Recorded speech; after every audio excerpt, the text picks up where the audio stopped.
Hello friends, welcome to my KD home tuition. KD home টিউশনের পক্ষ থেকে সবাইকে স্বাগত জানিয়ে শুরু করছি আজকের ভিডিও। দেখো, আজ আমরা প্রথম পর্যায়ক্রমিক মূল্যায়ন কোশ্চেন পেপার 2024 দেখো ক্লাস ষষ্ঠ শ্রেণী, বিষয় ইতিহাস, পূর্ণমান 15 নম্বর। আজকে সেট আমরা 3 সম্পর্কে আলোচনা করব। এর আগে আমরা সেট 1-2 সম্পর্কে আলোচনা করেছি। দেখো, ঠিক উত্তরটি বেছে নাও যে মানুষ পশুপালন করতে শেখে পুরনো পাথরের যুগে, মাঝের পাথরের যুগে, নতুন পাথরের যুগে, না তাম্র প্রস্তর যুগে। ভীমবেটকা গুহা অবস্থিত কোথায়? মধ্যপ্রদেশে।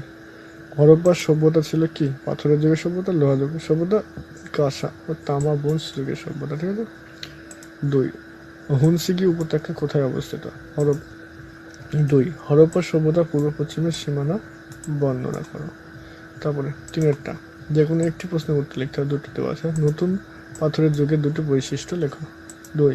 কত খ্রিস্টাব্দে কে মেহেরগড় সভ্যতা আবিষ্কার করেন? তারপর দেখো 4, একটি প্রশ্নের উত্তর দাও যে আদিম মানুষ যাযাবর ছিল কেন? Very very important. ঠিক আছে। হরপ্পার সভ্যতার লিপির বর্ণনা দাও। নিচের যে কোনো একটি প্রশ্নের উত্তর দাও আর 10টি বাক্যের মধ্যে।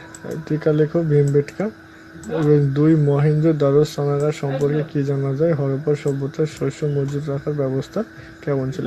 এই ছিল আমাদের আজকের ভিডিওটি কেমন হলো তোমরা অবশ্যই কমেন্ট করে জানাও। যারা আমাদের চ্যানেল নতুন তারা চ্যানেলটিকে সাবস্ক্রাইব করো। আজকের ভিডিও আমরা এখানে শেষ করছি।